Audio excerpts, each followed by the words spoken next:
नमस्कार जोहार साथियों, झार पाठशाला में आपका स्वागत है साथियों।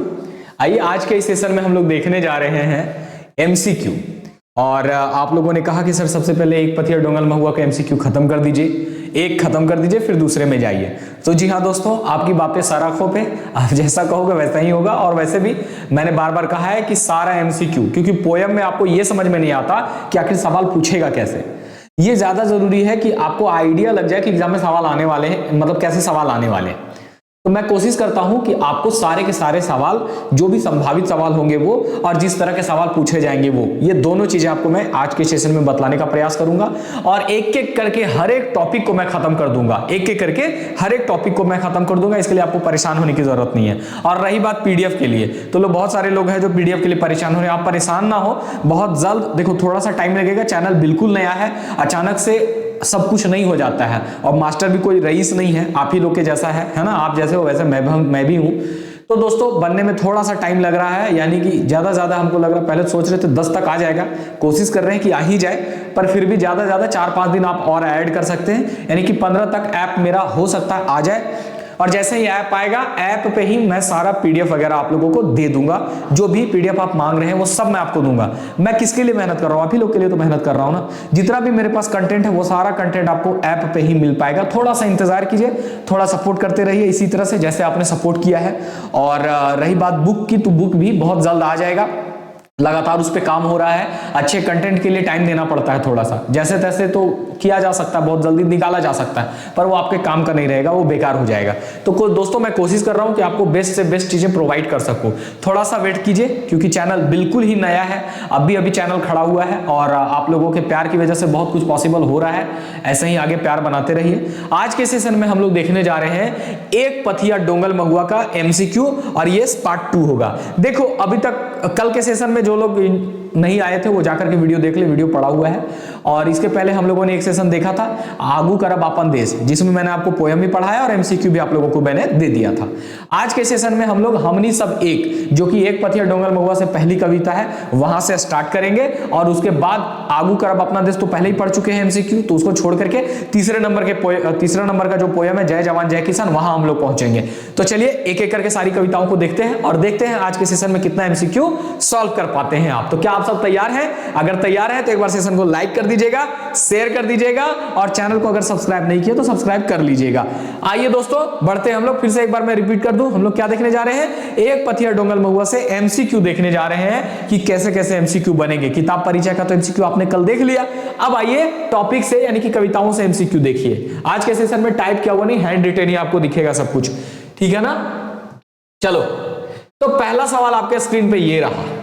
पहला सवाल है कि हामिन सब एक किनखर रचल कविता लागे। अब ये सवाल देखो ऑलरेडी कई बार मैं आप लोगों को बतला चुका हूं, मगर फिर भी आप बतलाओ कि हामिन सब एक जो है ये किनका रचा हुआ कविता है, किनका रचा हुआ कविता। तब तक मैं एक बार पेन का मैच करवा लूं, कौन सा सही है, रेड या येलो। तो रेड ज्यादा सही है ना। अच्छा चलो ठीक है, तो रेड पेन का यूज करता हूं मैं, रेड ज्यादा सही है, रेड का ही यूज करता हूं, ठीक है। चलो बतलाओ कि एक पथी हमिन सब एक किनखर रचल कविता लागे। किनखर रचल कविता लगे, यानी कि इस कविता के कवि कौन है। एक पथिया डोंगल महुआ क्या है दोस्तों? एक पथिया डोंगल महुआ संतोष कुमार जी के द्वारा संपादित और संकलित कविताओं का एक संग्रह है, जिसमें से टोटल 47 कविताएं। ये ऑलरेडी कल के सेशन में मैंने आपको बताया। अब देखो यहाँ पे कहा जा रहा है कि हामिन सब एक किनखर रचल कविता लागे। किनका रचा हुआ कविता है? तो आप बताओ किनका रचा हुआ कविता है। ये नाम है दोस्तों श्रीनिवास पानुरी। श्रीनिवास पानुरी, श्रीनिवास पानुरी जी को हम लोग कवि जी कहकर, हम लोग नहीं सब लोग कवि जी कह करके पुकारते थे। ये आज हमारे बीच नहीं है, मगर खोरठा भाषा को ऊपर उठाने का, खोरठा भाषा साहित्य को आगे ले जाने का जो श्रेय है वो पानुरी जी को ही जाता है। जो काम संस्कृत भाषा के लिए वाल्मीकि जी ने किया, वही काम खोरठा भाषा के लिए हमारे पानुरी जी ने किया। इसीलिए इनको खोरठा का वाल्मीकि भी कहा जाता है। क्या कहा जाता है? जो लोग नहीं जानते हैं वो लोग नोट करते चलना। इसी कारण हम लोग जो काम संस्कृत में वाल्मीकि जी ने किया खोरठा के लिए, वही काम पानुरी जी ने किया। इसी के लिए इनको हम लोग खोरठा के वाल्मीकि भी कहते हैं, खोरठा के भीष्म पितामह भी कहते हैं, बरवाडा का कैबोर भी कहते हैं। किनको? श्रीनिवास पानुरी जी को कहते हैं। पानुरी जी के बारे में बहुत सारी बातें आप ऑलरेडी जानते हैं। सुकुमार जी के बारे में मैंने आपको बताया था। सुकुमार जी की एक रचना है जो आपको पढ़ना है, इसी पुस्तक में प्रकाशित हुई है। उसका शीर्षक है आगू करब आपन देश। ये सब एकदम याद कर लेना, और इतना बार मैं बतलाऊंगा ना कि सब याद हो जाएगा। आगू करब आपन देश, इसका एमसीक्यू हो चुका है, पोयम को भी मैंने पढ़ा दिया है, आप जाकर के देख लेना। तो हामिन सब एक किनकर रचल कविता लागे? ये हामिन सब एक पानुरी जी का रचा हुआ कविता है। सुकुमार जी का कविता कौन सा आपको एक पथिया डोंगल महुआ में पढ़ने के लिए दिया है? आगू करब आपन देश पढ़ने के लिए दिया है। सुकुमार जी के बारे में मैंने आपको हमेशा कहा है कि इनको खोरठा कोकिल कहा जाता है, और इस बार ये सवाल आपके एग्जाम में 100% देखने को मिलेगा कि खोरठा कोकिल किनको कहा जाता है? सुकुमार जी को कहा जाता है। किसको कहा जाता है? सुकुमार जी को कहा जाता है। अब आ जाइए, अगला नाम आया ए.के. झा। ए.के. झा की कविताएं भी इस पुस्तक में प्रकाशित हुई हैं, जैसे ताबे हमें कवि नाय, ताबे हमें कवि नाय, ताबे हमें कवि नाय, ये आपको पढ़ना है। उसके अलावा और क्या है? एक और है, आज एकाएक खोरठा, आज एकाएक खोरठा, आज सिर्फ खोरठा, आज अकेली खोरठा, है ना, इसका हिंदी अर्थ है आज एकाएक खोरठा। ये याद रखना, टाइटल और इसके कविता का शीर्षक और कवि, यहां से सवाल तो 100% एग्जाम में पूछेगा। ये सबसे महत्वपूर्ण चीज है, और यहां से एकदम सीधे सीधे सवाल बन जाता है और एकदम फैक्चुअल है, बस याद रखना है। तो ताबे हमें कवि नाय, जो लोग नहीं पढ़े हैं, मेरे इस झार पाठशाला यूट्यूब चैनल पे पढ़ा हुआ है, आप जाकर के इस कविता को पढ़े, आनंद ले। अब तक 12,000 से अधिक लोगों ने इस कविता को देख लिया है ना। आप क्यों पीछे मत छूट जाओ पीछे, आप भी जाकर के देख लो। तो ये दो कविताएं ए.के. झा का। ए.के. झा के बारे में आप जानते हैं कि इनका उपनाम झारपात है। ये मौसम वैज्ञानिक थे, धरा गगन सिद्धांत इन्होंने दिया, चंडीपुर बोकारो के रहने वाले हैं, आज हमारे बीच ये नहीं है। अगला नहीं में ऑप्शन है दोस्तों शिवनाथ प्रामाणिक। शिवनाथ प्रामाणिक जी का उपनाम क्या है? शिवनाथ प्रामाणिक जी का उपनाम है मानिक, और एक पथिया डोंगल महुआ में इनकी भी एक कविता प्रकाशित हुई है जिसका शीर्षक है मेढ़ और मानुस। क्या है शीर्षक? मेढ़ और मानुस, याद रखिएगा, मेढ़ और मानुस, मेढ़ और मानुस। मेढ़ का मतलब क्या होता है? मेढ़ का मतलब होता है मूर्ति। क्या अर्थ होता है मेढ़ का? मेढ़ का अर्थ होता है मूर्ति। तो मूर्ति और मनुष्य, अब देखो मूर्ति और मनुष्य इस कविता में क्या है ये हम लोग जानेंगे आगे के सेशन में, अभी मैं डिटेल से नहीं बताऊंगा पूरा। तो शिवनाथ प्रामाणिक जी का उपनाम क्या है? मानिक। इनकी एक फेमस रचना जो पिछली बार आप लोगों ने जैसे सीजल सिलेबस में पढ़ा था, दामोदर कोराय, एक खंड काव्य रचना है। इसी प्रकार से एक और इनका फेमस रचना है दोस्तों, महाकाव्य, जिसको हम लोग कहेंगे मैच गंधा। क्या नाम है? मैच गंधा, मैच गंधा, ठीक है, याद रखिएगा, महाकाव्य है ये खोरठा का, मैच गंधा इसका नाम है। तो ये भी प्रामाणिक जी की ही रचना है। उसके अलावा तातल हेमाल, दामोदर कोराय, ये सब किनकी रचना है? प्रामाणिक जी की रचना है। तो क्लियर है, यहां तक क्लियर है, कोई परेशानी नहीं। चारों ऑप्शन का हमने पोस्टमार्टम कर लिया। अब आइए देखते हैं फिर से एक बार इस सवाल को कि हामिन सब एक किनका रचा हुआ कविता है? यह श्रीनिवास पानुरी जी का रचा हुआ कविता है। किसका रचा हुआ कविता है? श्रीनिवास पानुरी जी का। अब अगले सवाल की तरफ चले, तो चलो अगले सवाल की तरफ चलते हैं। पहला सवाल क्लियर है, अगला सवाल ग्रामर का है। अब क्या है भाई, आपको टाइटल दिया कि हामिन सब एक, हमनी सब एक, चाहे हामिन बोलो चाहे हमनी बोलो एक ही बात है, अंतर नहीं है। तो हमनी सब एक, हमनी शब्द एक वचन रूप छाटा। अब ग्रामर का सवाल है, ये पूछ सकता है आपको एग्जाम में, 100% पूछ सकता है जहां भी, क्योंकि ग्रामर इस बार आपको पूरा दे दिया पढ़ने के लिए, और जो भी सवाल ग्रामर के बनेंगे वो 100% पूछ देता है। तो हमनी, हमनी शब्द आप देख रहे हो, इसका क्या बोल रहा है? एक वचन छांटने के लिए कह रहा है, यानी कि ये जो शब्द है ये कौन सा वचन है? तो ये बहुवचन शब्द है, यही मतलब है ना, ये बहुवचन शब्द है। और बहुवचन का क्या मतलब होता है? जिससे एक से अधिक लोगों के बारे में पता चले, एक से अधिक संख्या में व्यक्ति वस्तुओं के बारे में पता चले, वहां पे कौन सा वचन होता है? बहुवचन। तो हमनी कैसा शब्द है? हमनी बहुवचन शब्द है। अब ये बोल रहा है यहाँ पे किसका एक वचन छांटना है, यानी कि इसका एक वचन बतलाव क्या होगा?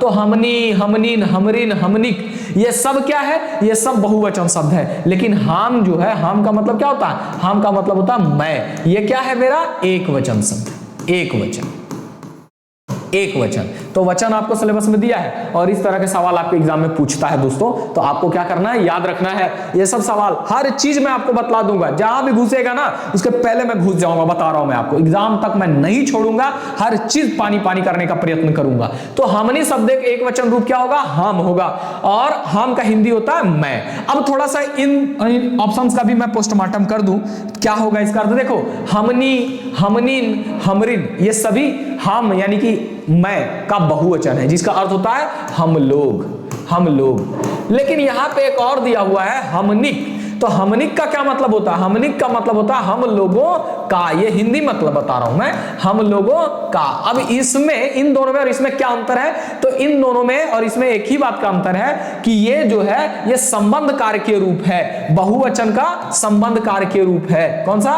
बहुवचन में संबंध कार्य के रूप में है, संबंध कार्य के रूप में, इससे संबंध का पता चल रहा है, हम लोगों का, किसका, हम लोगों का। जैसे पूछो केकर घर लागे, तो हमनिक घर लागे, मतलब ये घर हम लोगों का है, तो घर के साथ हम लोगों का संबंध बता रहा है ये हमनिक शब्द, याद रखिएगा। ये भी बहुवचन है मगर बहुवचन का संबंध कार्य के रूप है, ठीक है।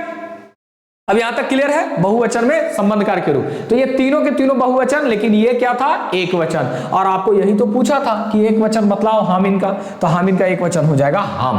क्लियर है ना, यहां तक अगर क्लियर हो तो थम्स अप करते चलो, हाँ लिखते चलो, ठीक है, कम से कम सिग्नल देते चलो, संकेत देते चलो। अगला सवाल, अगला सवाल देखो, अगला सवाल है कि हमनी शब्द एक वचन छाटा, लो ये तो अभी हम बता दिए आप लोगों को, हमनी शब्द एक वचन पूछ रहा है, वचन क्या होगा, हमनी शब्द से आपको कितने संख्या का पता चल रहा है। वचन का मतलब क्या होता है, जब भी वचन आए तो व्याकरण में हमेशा याद रखना, वचन का मतलब होता है संख्या। क्या होता है, संख्या। ये सवाल भी आपके एग्जाम में आएगा, चाहे वचन का मतलब गिनती आएगा, गिनती आएगा, है ना। झा जी कहते हैं खोटा सा सैद्धांतिक व्याकरण में कि वचन के माने बोली ना है, बिलुक गिनती के भाव बतवे वाला, यानी कि जिससे व्याकरण में गिनती का पता चलता है उसको हम लोग व्याकरण में वचन के नाम से जानते हैं। ये व्याकरणिक नाम है, क्या है, व्याकरणिक नाम है, ठीक है ना, व्याकरणिक नाम है बस। और थोड़ा सा नाम के साथ आदमी कंफ्यूज हो जाता है कि वचन मतलब क्या होता होगा, गड़बड़ा जाता है, मगर आप याद रखना कि वचन का मतलब संख्या या गिनती, जो भी रहे समझ लेना। क्लियर है ना।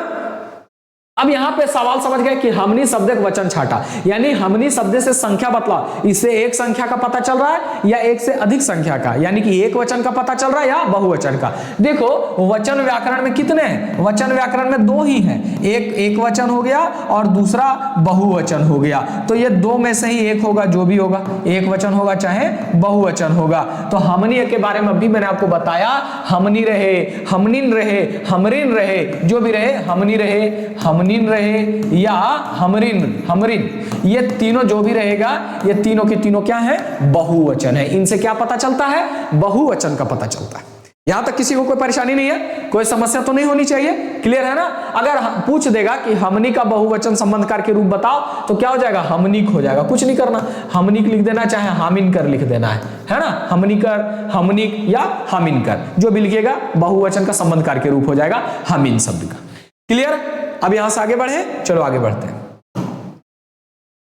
अगला सवाल देखो, अगला सवाल है हमनी सब एक कविता कौन किताब इंजराइल है। अब लो भाई, इससे आसान सवाल क्या बन सकता है, ये कई बार मैंने आप लोगों को पूछा भी है, बताया भी है। सवाल कह रहा है कि हमनी सब एक, ये कविता का टाइटल है, पानुरी जी के द्वारा लिखी गई कविता है, और पूछ रहा है कि ये कविता है, चलो ठीक है, लेकिन कौन से किताब में प्रकाशित हुई ये कविता, ये हमको बताओ। और यहाँ पे चार ऑप्शन दिया, इन चार ऑप्शन में से आपको चूज करना है। सोहान लागे रे, एक पतिया डोंगल महुआ, तातल हिमालय, आंखी गीत। तो दोस्तों आपको मालूम है कि ये एक पतिया डोंगल महुआ, यानी कि बी ऑप्शन इसका सही होगा, क्योंकि ये एक पतिया डोंगल महुआ पुस्तक में प्रकाशित हुई है। और एक पतिया डोंगल महुआ के जो संपादक और संकलन करता है वो कौन है, संतोष कुमार महतो जी हैं, संतोष कुमार महतो जी। और एक पतिया डोंगल महुआ का पहला संस्करण कब आया, 1990 में। मेरे लिखने के पहले आप लिखते चलो, एक पतिया डोंगल महुआ का दूसरा संस्करण कब आया, 2005 में आया, याद रखिएगा। और इसमें कुल कितनी कविताएं हैं, 47 कविताएं हैं। पहले नंबर की कविता क्या है, हमनी सब एक है। हमनी सब एक कौन से किताब में प्रकाशित हुई, एक पतिया डोंगल महुआ में। हमनी सब एक कविता के कवि कौन है, तो हमारे श्रीनिवास पानुरी जी है। क्लियर। अब यहां से कहां जाएगा, कहां भागेगा, कहां भागेगा, पकड़ पकड़ करके सवाल को धर लेंगे हम, समझ रहे हैं ना, छोड़ना नहीं है हम लोगों को। चलो अगले सवाल की तरफ चलते हैं। अगला सवाल देखो, हमनी सब एक कविता का लस्तंगा है। इस सवाल को जरा सा पढ़ो और ध्यान दो। हमनी सब एक कविता का लस्तंगा। लस्तंगा का मतलब क्या होता है? लस्तंगा का मतलब संबंध। लस्तंगा का मतलब क्या होता है? संबंध। सवाल कह रहा है कि हमनी सब एक कविता है, इस कविता का लस्तंगा यानी कि संबंध किससे है? आप लोग एक बार ऑप्शन पढ़ो, तब तक मैं देख ले रहा हूं सब कुछ ठीक ठाक तो है। सब कुछ ठीक ठाक है? हाँ बिल्कुल ठीक है। सब आपको दिख रहा है? कोई परेशानी नहीं है? हाँ दिख रहा है, एकदम एचडी दिख रहा है। चलो, तो हमनी सब एक कविता जो है इसका लस्तंगा यानी कि संबंध है, किसके साथ संबंध है मतलब? अब देखो इसका आंसर क्या हो जाएगा? एक पथिया डोंगल महुआ, श्रीनिवास पानुरी, ए बी दुयो या डी में सुकुमार। अब क्या होगा इसका आंसर? जरा सा गौर करना, ऐसे सवाल भी आपके एग्जाम में आ जाएंगे। आप देखो कि हमनी सब एक कविता कौन सा पुस्तक में प्रकाशित हुई? अगर इस दृष्टि से देखें तो पुस्तक का नाम हो जाएगा एक पथिया डोंगल महुआ। तो यानी कि प्रकाशन के संबंध से अगर हम देखें तो इसका एक पथिया डोंगल महुआ में प्रकाशन हुआ, तो यहां से इसका संबंध है, पुस्तक से इसका संबंध हुआ। अगला, हमनी सब एक कविता के कवि हैं हमारे श्रीनिवास पानुरी, यानी कि इस कविता का संबंध पानुरी जी से भी है। हाँ भाई, दोनों से संबंध हो गया क्योंकि इस पुस्तक में तो प्रकाशित हुई है, तो यह संबंध, और पानुरी जी ने इसको लिखने का काम किया, कवि पानुरी जी हैं, तो पानुरी जी से भी इस कविता का संबंध है और एक पथिया डोंगल महुआ से भी इसका संबंध है। और हमको क्या पूछा है? हमको पूछा है संबंध बताने के लिए, तो हम दोनों के साथ इसका संबंध बताएंगे, इसलिए इसका आंसर क्या हो जाएगा? सी, ए बी दुयो। क्या हो जाएगा? ए बी दुयो हो जाएगा। सुकुमार जी से इस कविता का कोई लेना देना नहीं है, ठीक है ना? तो ये तो होगा नहीं, ये दोनों हो जाएगा। क्लियर है ना? समझ में आया ये सवाल? ये सवाल समझ में आया ना? थोड़ा अलग टाइप का आपको सवाल दिख रहा होगा, पर समझना इस सवाल में है लस्तंगा। लस्तंगा का मतलब क्या होता है? संबंध। किससे है संबंध इस कविता का? तो किताब से भी संबंध है और पानुरी जी से भी संबंध है, इस वजह से इसका आंसर क्या हो जाएगा? ए बी दुयो हो जाएगा। ए बी दुयो। अगला सवाल देखो दोस्तों, जो कि आपको दिख रहा है। अगला सवाल देखो, अगला सवाल है कि हमनी सब एक शीर्षकें सब शब्द लागे। अब सब शब्द को लेकर के हमनी सब एक में ये जो सब शब्द आप देख रहे हैं, सब, ये क्या है बताओ भाई?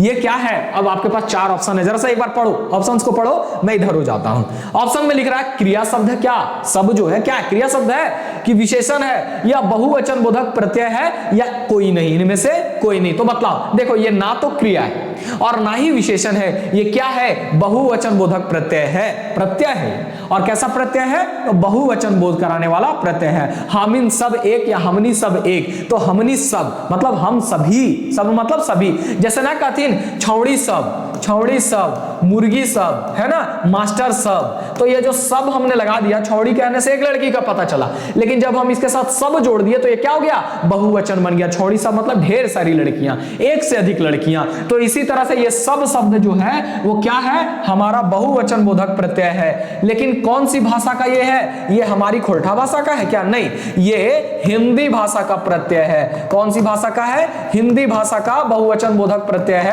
मगर ये हमारे खोरठा में भी प्रयोग होता है। जैसा कि आप इस शीर्षक में देख रहे हैं, हमनी सब एक, तो सब शब्द का प्रयोग हुआ ना, सब प्रत्यय का प्रयोग हुआ ना।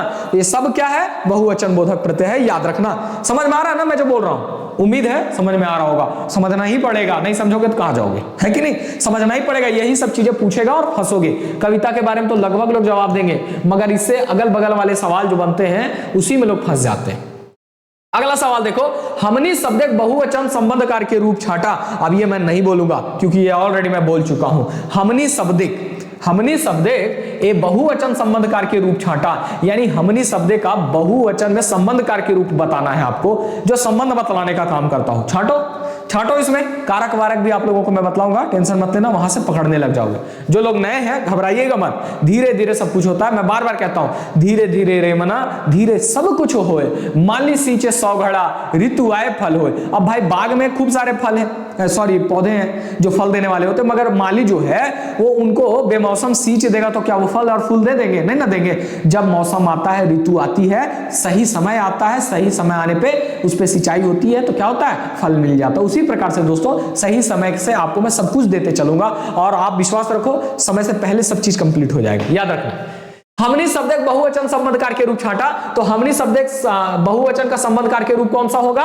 हमनिक और हमनिकर, ये दोनों होगा, यानी कि बीसी दोनों हो जाएगा। हमनी का देखो क और कर ये दोनों संबंध कारक विभक्ति है ना। तो इसमें हमनी शब्द में क भी लगा दिया और हमनी शब्द में कर भी लगा दिया, दोनों लिख दिया, तो बीसी दोनों हो जाएगा। इसका आंसर क्या होगा? बीसी दोनों। तो हमनी मतलब हम लोगों का, हमनी कर मतलब भी हम लोगों का। इसको ऐसे समझो एग्जांपल से, हमनी घर लागे मतलब हम लोगों का घर है, हमनी कर घर लागे मतलब हम लोगों का घर है, दोनों जगह सेम अर्थ। और घर के साथ किसका संबंध बता रहा है? हम लोगों का। यही तो पूछा कि बहुवचन का संबंध कार के रूप, यानी कि संबंध बतलाने वाला बतलाओ, ऐसा बतलाओ जिससे बहुवचन संबंध कार के रूप का पता चले, किसका? हमनी शब्द का। ये दोनों हो जाएगा, बीसी दोनों। क्लियर?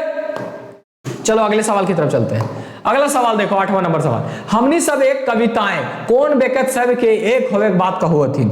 अब कवि जी जो है वो किन लोगों के एक होने की बात कहते हैं, है ना, कि कौन से लोग जो है वो एक हैं। हमनी सब एक, हमनी सब एक, हमनी सब एक। कौन हमनी सब? ये हमनी सब कौन है? कौन है हमनी सब? सवाल आना चाहिए, दिमाग में सवाल आना चाहिए भाई। सवाल आएगा तब सवाल सारे एग्जाम में बना लोगे। हमनी सब एक, हमनी सब एक, टाइटल भी दे दिया हमनी सब एक। तो कौन है ये हमनी सब? कौन है जो एक है? बतलाओ।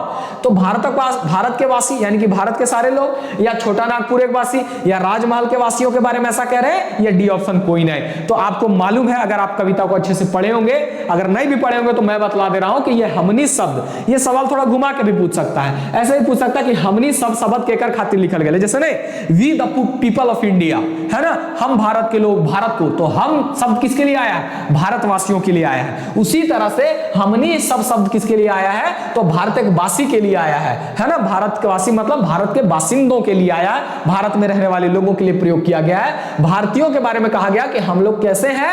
हम लोग एक हैं। और यहां से 100% सवाल देगा। यह सवाल बहुत महत्वपूर्ण है, इसको याद रखना।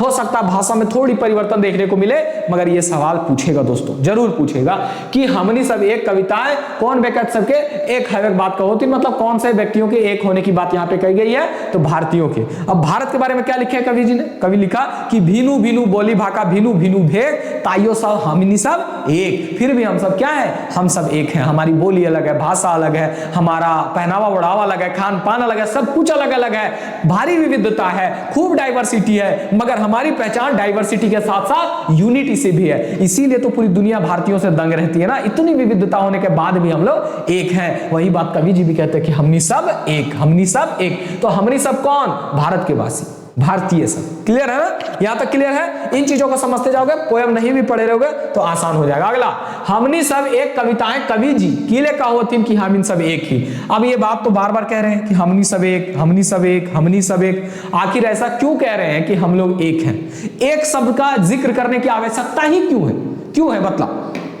जब हम लोग ऑलरेडी एक हैं तो फिर एक शब्द बार बार ये हमनी सब एक, हमनी सब एक कहने की क्या आवश्यकता है? बताओ क्या आवश्यकता है? अब ऑप्शन से हम लोग समझने का प्रयास करेंगे कि लेकिन अपन देशे ढेरी विविधता है बाद हूं ढेरी चीज में नियक रकम है। अब देखो किले की मतलब क्योंकि हमारे देश में भारी विविधता है, डाइवर्सिटी तो एकदम कूट कूट के है यहाँ पे। तो बोल रहा है ऑप्शन कि हमारे देश में बहुत विविधता है और विविधता होने के बाद भी बहुत सारी चीजें जो है वो एक जैसी है। एक जैसन खान हमारा जो है, एक जैसन घर गांव, एक जैसन शादी ब्याह, एक जैसन पूजा पाठ, एक जैसन तीर्थ यात्रा, ऐसे करके कवि जी ने मेंशन किया है, वर्णन किया है। हम लोगों के गांव का जो लहू है वो एक है, एक ही पानी हम लोगों का प्यास बुझाने का काम करता है। हम लोग सब एक हैं। हम लोग सब कैसे हैं? एक है। एक भारत के वासी हैं तो हम सब कैसे हैं? एक है। तो इसका किले की कवि जी सेना में जाए खातिर नेहोर करे रहा मतलब विनती कर रहे हैं, ये ऐसा तो जिक्र ही नहीं किए हैं। ये भी दोनों या किले की आप हमने जैसे खूबे तफरका है वे, तफरका मतलब होता है दंगा, कि हम लोगों के देश में खूब दंगा फसाद होता है, इस वजह से कवि जी कह रहे हैं कि हम लोग सब एक है। नहीं, ये तो बिल्कुल गलत बात है, ऐसा कहीं नहीं कवि जी ने कहा है। अरे पेनवा काहे टूट रहा है?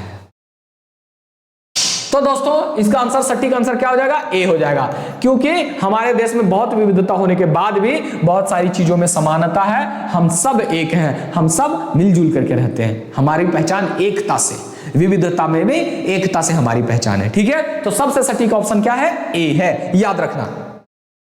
देखो एग्जाम में कई बार क्या होता है ना कि हम लोग सटीक देख करके आंसर करते हैं, ये नहीं कि ये होना चाहिए वो होना चाहिए, नहीं, सबसे सटीक कौन सा ऑप्शन दिया है, क्योंकि आपको 4 में ही एक छांटना है। आपको भाई वहां पे मास्टर तो बनना नहीं है, जो 4 विकल्प दिए उन्हीं विकल्पों में से एक विकल्प को आपको छांटना होता है। तो आपको क्या करना होता है, जो एप्रोप्रिएट विकल्प है उसी को ज्यादा छांटे, मतलब जो सबसे ज्यादा उपयुक्त है। सही में से अगर मान लो आपको 2-3 सही लग रहा है तो 2-3 में सबसे ज्यादा अच्छा जो होगा, कई बार ऐसे ऑप्शन को हमको चूज करना पड़ जाता है। तो इस बात को याद रखना, इस बात को याद रखना, कोई परेशानी नहीं है किसी को। चलो अगले सवाल की तरफ चलते हैं। हमनी सब एक कविता के लिए तैयार है, गलत के छांटा। हमनी सब एक कविता के संबंध में क्या करना, हम लोगों को गलत को छांटना है। अब हमनी सब एक कविता, हमनी सब भारत वासी खातिर प्रयोग भेले, हाँ बिल्कुल, हमनी सब एक में हमनी सब जो शब्द है वो भारतीयों के लिए प्रयोग हुआ है। हमनी सब एक कविता एक पथिया डोंगल महुआ किताब इंद्रायल है, हाँ ये भी सही है। हमनी सब एक कविता सुकुमार जी का रचल लागे, नहीं ये गलत है। हमनी सब एक कविता श्रीनिवास पानुरी जी का रचा हुआ है। किसका रचा हुआ है, श्रीनिवास पानुरी जी का रचा हुआ है। हमनी सब एक कविता अनेकता में एकता देखवाल गेल है, यानी कि इस कविता में बात किया गया है कि हमारे देश में अनेकता में एकता है। तो जी हाँ, हमारे देश में अनेकता में एकता है, इसमें कोई शक की बात नहीं है।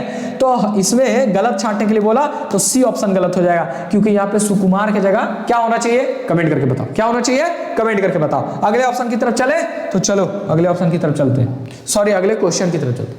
अगला क्वेश्चन है कि कौन कविता है भारत के रवैया सभिन के बोड़गिरी करल गेल है, यानी कि किस कविता में भारतीयों की क्या की गई है, प्रशंसा करने का काम किया गया है। कौन सी पुस्तक में ऐसा किया गया बताओ, थोड़ा जूम कर दे रहे इसको, है ना। चलो अब ठीक है, अब ठीक है। लो बोल रहा है कि कौन कविता में भारत के रहवैया यानी कि भारत के रहने वाले भारतीयों की क्या की गई है, प्रशंसा की गई है। आगू करब अपन देश, मेडर मानुष, हमनी सब एक, ताबे हम एक कवि नाय। तो कौन सी कविता में भारतीयों की प्रशंसा की गई है, तो देखो दोस्तों हमारे बारे में प्रशंसा ही तो किया गया है कि हमारी बोली अलग है, भाषा अलग है, खान पान अलग है, फिर भी हम सब क्या है, एक है। हमारा धर्म अलग है, हमारा धर्म अलग होने के बावजूद और भी चीजें जो है वो अलग अलग है, फिर भी हम सब क्या है, मिलजुल करके रहते हैं। तो इसमें क्या है, प्रशंसा ही तो किया गया है, बड़गिरी ही तो किया गया है। किसका बड़गिरी किया गया, भारतीयों का। कौन सी कविता में, हमनी सब एक कविता में किया गया है। कौन सी कविता में, हमनी सब एक कविता में। अगले सवाल की तरफ चले।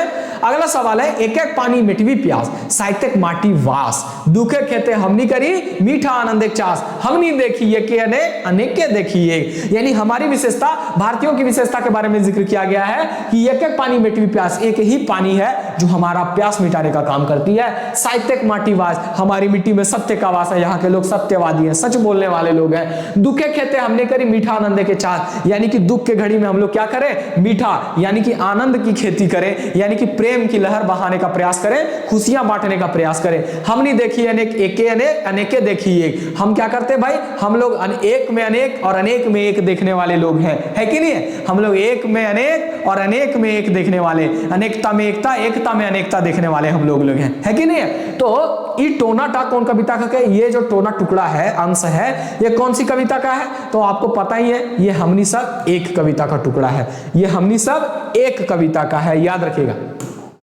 अगला सवाल की तरफ चलो। हमनी सब एक कविता पानुरी जी बांदर कैसन लोग इनके कहलतीन। अब हमनी सब एक कविता में पानुरी जी जो है वो बंदर शब्द का इस्तेमाल किए हैं, बांदर।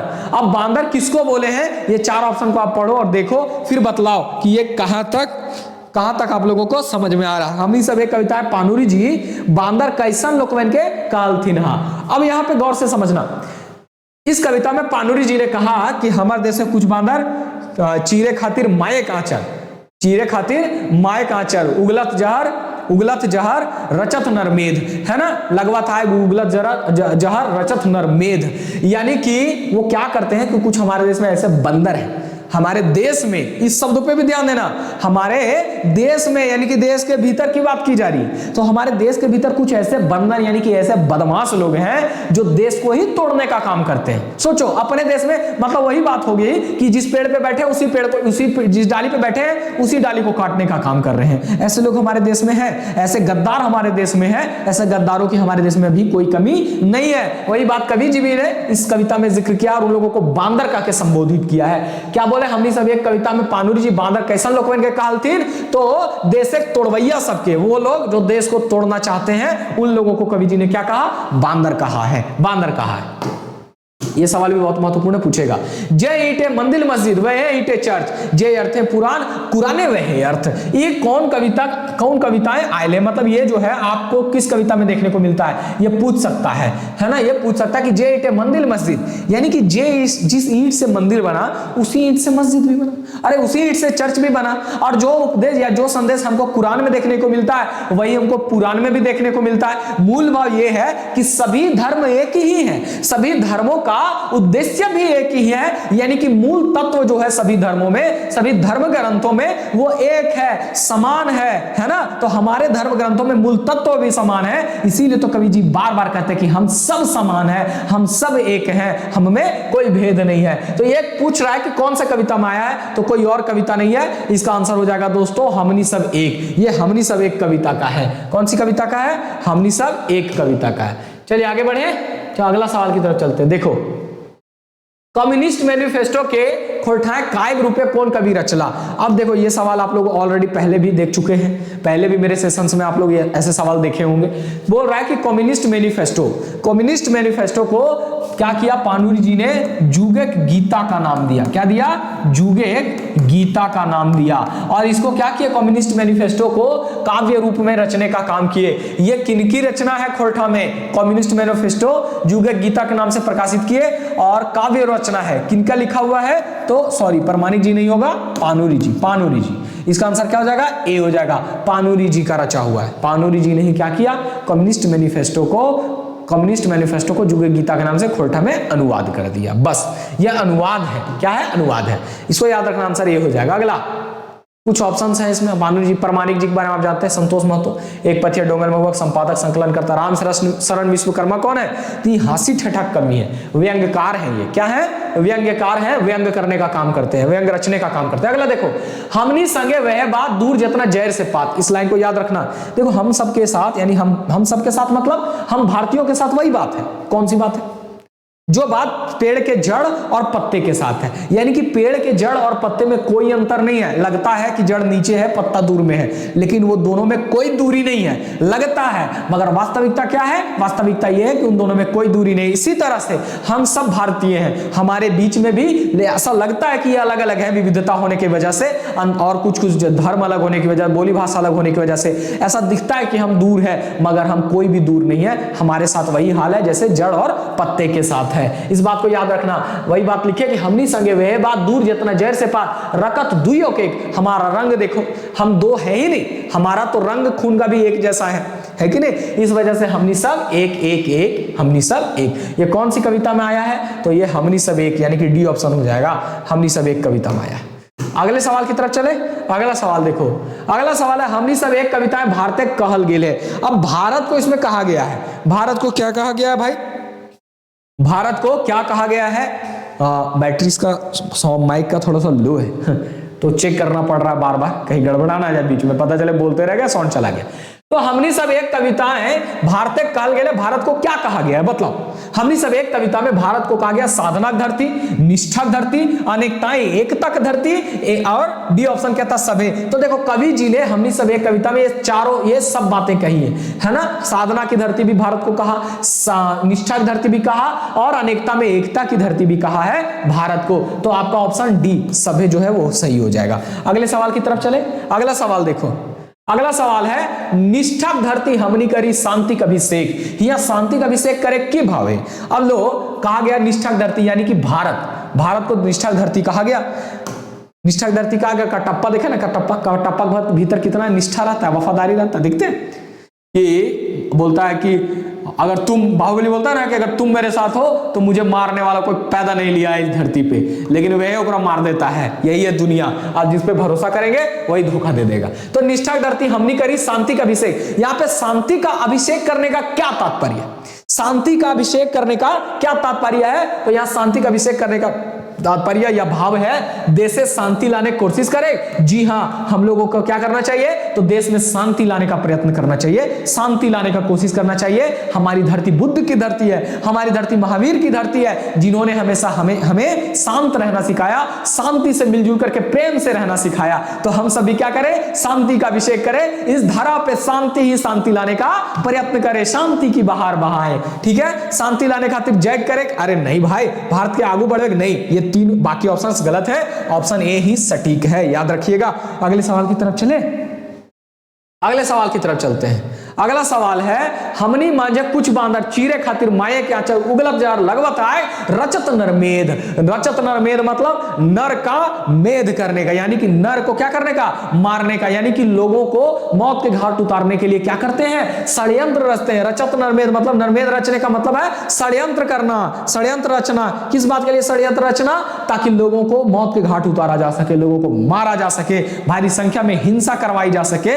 ऐसे लोग षड्यंत्र रचते रहते हैं, बॉम्ब विस्फोट करते हैं, करते कि नहीं करते हैं। कई बार गोली वाली दुश्मन भी बाहर से भी आते हैं हमारे यहाँ, आतंकवादी सब हमला करके चले जाते हैं। तो यहाँ हमनिक मांझे इस शब्द पे गौर करना, इसीलिए मैंने इस टुकड़े को लगाया है, इस पैराग्राफ को लगाया है। यहाँ पे क्या बोल रहा है, हमनिक मांझे कुछ बांदर। तो बांदर के बारे में मतलब दुष्ट लोग, कुछ ऐसे दुष्ट हमारे देश में है, कुछ ऐसे गद्दार हैं जो क्या करते हैं, चीरे खातिर माये कांचर, यानी कि भारत के टुकड़े करने के लिए, चीरे खातिर माये कांचर। यहाँ पे मायक शब्द किसके लिए प्रयोग हुआ, मायक में संबंध का रूप है, मायक आंचल यानी किसके लिए, हमारे देश के लिए प्रयोग हुआ। मां शब्द देश के लिए प्रयोग हुआ है, याद रखिएगा। तो क्या करने के लिए, अपनी मां यानी कि हमारे भारत का आंचल खींचने के लिए, भारत मां का आंचल खींचने के लिए, यानी कि भारत के टुकड़े करने के लिए, भारत को तोड़ने के लिए क्या करते हैं, हमारे बीच के गद्दार, हमारे देश के गद्दार, बाहरी नहीं, हमारे देश के दुश्मन, हमारे देश के दुश्मन क्या करते हैं, उगलत जार लगवत आग, उगलत जहर उगलते हैं, गंदी गंदी यानी खराब खराब बातें बोलते हैं जिससे दंगा हो जाए, ऐसे भड़काऊ भाषण देते हैं जिससे दंगा हो जाए, जहरीले जहरीले बोल बोलते हैं जिससे लोग आपस में कट मरे और देश का क्या हो जाए, टुकड़ा हो जाए। रचत नरमेध, लोगों को मारने के लिए जहर उगलते हैं, आग उगलते हैं, उन लोगों को कोई मतलब नहीं है। और वो तो देश छोड़ के भाग जाएगा, उन लोगों के पास तो करोड़ों संपत्ति है, लाखों करोड़ है उन लोगों के पास, उन लोग को आप नहीं जानते। जो लोग गंदी, जो लोग जहर बोलते हैं, जो लोग आग उगलते हैं, कभी इन लोगों की बातों में मत आओ, चाहे जो भी हो, जो भी हो, कितना भी आपको अपना लग रहा हो, जो भी गलत बातें बोलता है, कभी भी उनके सपोर्ट में मत जाओ दोस्तों। ऐसे मेरे देश के टुकड़े हो जाएंगे और हम और किसी भी देश का टुकड़ा होना ठीक बात नहीं है। अपने देश में हम लोगों को मिलजुल करके रहना चाहिए, शांति से रहना चाहिए, ऐसे लोगों की बातों में नहीं आना चाहिए। तो हमनिक मांझे का मतलब हमारे देश के दुश्मन। तो यहां पे समझो ई टोना से की पता चले, ये पैराग्राफ जो आप पढ़ रहे हैं, ये अंश जो आप पढ़ रहे हैं, इससे आपको क्या पता चल रहा है, क्या पता चल रहा है कि देशक बाहरी दुश्मन देशक तोरे खोजतिन, मतलब हमारे देश के कुछ बाहरी दुश्मन, हमारे देश के बाहर के रहने वाले दुश्मन सब हमारे देश को तोड़ना चाहते हैं। तो ये तो बात सही है कि देश के बाहरी देश को तो तोड़ना चाहते हैं, मगर इस पैराग्राफ में हमनिक मांझे इस्तेमाल किया, हमारे बीच के दुश्मन, हमारे साथ रहने वाले दुश्मन देश को तोड़ना चाहते हैं, ये बात कहा गया है। तो ये ऑप्शन तो बिल्कुल नहीं होगा। क्या होगा, देश के भीतरी दुश्मन, यानी कि हमारे साथ रहने वाले, हमारे देश में हम लोगों के साथ रहने वाले दुश्मन देश को क्या करना चाहते हैं, तोड़े खोजती, मतलब देश को तोड़ना चाहते हैं। तो दोस्तों बी ऑप्शन में ये था। अब हम लोग अगला ऑप्शन देखते हैं, सी। हम लोग अगला ऑप्शन देखते हैं, सी। देशक नेता सभी देशक तोड़े खोजतिन, हाय करो में कोई शक ना हो, सही हो, लेकिन ये कविता में बोलल नहीं गया है। सटीक आंसर क्या होगा, सटीक आंसर हो जाएगा दोस्तों बी, फंसना मत। ये बहुत ही अच्छा सवाल है, सवाल बहुत अच्छा है। देखो बहुत मेहनत से आराम से सवालों को बना बना करके लाते हैं। हड़बड़ी में आप लोग के जैसा हम भी हड़बड़ा जाएंगे तो गड़बड़ा जाएगा ना। हड़बड़ी में अच्छे सवाल नहीं बन पाते, समझना, हड़बड़ी में अच्छे सवाल नहीं बन पाते, अच्छे सवालों के लिए सोचना पड़ता है। तो ये सब देखो आपके अच्छे सवाल हैं, स्टैंडर्ड सवाल है, आपके लेवल के सवाल है, पूछ सकता है। इससे आपको समझ में आएगा कि आपके एग्जाम में या फिर आपको कविता पढ़ना कैसे, किन किन शब्दों पे हमको ध्यान देना है, कैसे कैसे ध्यान देना है। अगर मेरे एमसीक्यूज को आप समझ पा रहे हो तो मेरा मेहनत सफल हो रहा है, अगर नहीं समझ पा रहे हो तो फिर हमको और मेहनत करने की आवश्यकता है। बाकी लक्ष्य तो सफल होना ही है, आपका भी मेरा भी। चलिए आगे बढ़ते हैं, बस आप लोग प्यार देते रहिए, फिर तो सब कुछ होगा। तो इसका आंसर हो जाएगा बी। अगला सवाल देखो, भीनु भीनु बोली भाका भीनु भीनु भेग ताव हमनी सब एक, ई टोनक भाव की है। ये जो टुकड़ा है भीनु भीनु बोली भाका भीनु भीनु भेग, इसका भाव क्या है? तो ऑप्शन देकर के हम समझते हैं कि हमनी सब के एके रहे चाहिए, ये कह रहा है कि भिनु भिनु बोली भाका भिनु भिनु भेष ताल हमनी सब एक। तो इसका भाव क्या है कि हम लोगों को एक रहना चाहिए, हम लोगों को एक रहना चाहिए यानी कि यूनिटी में रहना चाहिए, या हमनी सब विविधता के बाद एक ही, या हम लोग सब विविधता होने के बावजूद भी एक हैं। चाहिए नहीं, ऑलरेडी हम लोग विविधता होने के बावजूद भी एक हैं। चाहिए एक सवाल यहाँ पे चाहिए लिख करके गलत कर दिया, इसलिए ए ऑप्शन नहीं होगा। हम लोग विविधता होने के बावजूद भी, अब विविधता डाइवर्सिटी होने के बावजूद भी हमारे यहाँ यूनिटी है, हम लोग एक हैं। समझ रहे ना, हम लोग एक हैं। तो ऑप्शन भी बहुत अच्छे से पढ़ना, कई बार मिलता जुलता लगेगा मगर बारीक अंतर होगा, जैसा कि आप इस क्वेश्चन में देख रहे हैं। हमनिक देश विविधता से भरल है, ये बात तो सही है मगर इसका ये भाव नहीं है। इस टुकड़े का ये भाव है कि हमारे यहाँ विविधता होने के बावजूद भी भिनु भिनु बोली भाषा, यानी कि हमारी बोली हमारी भाषा अलग अलग है, भिनु भिनु भेष हमारा पहनावा अलग है, तब हमनी सब एक, लेकिन फिर भी विविधता होने के बावजूद भी हम सब क्या है, एक है। यही कह रहा है, यही इसका भाव है। तो बी ऑप्शन आपका क्या हो जाएगा, सही हो जाएगा। बी ऑप्शन क्या हो जाएगा, सही हो जाएगा।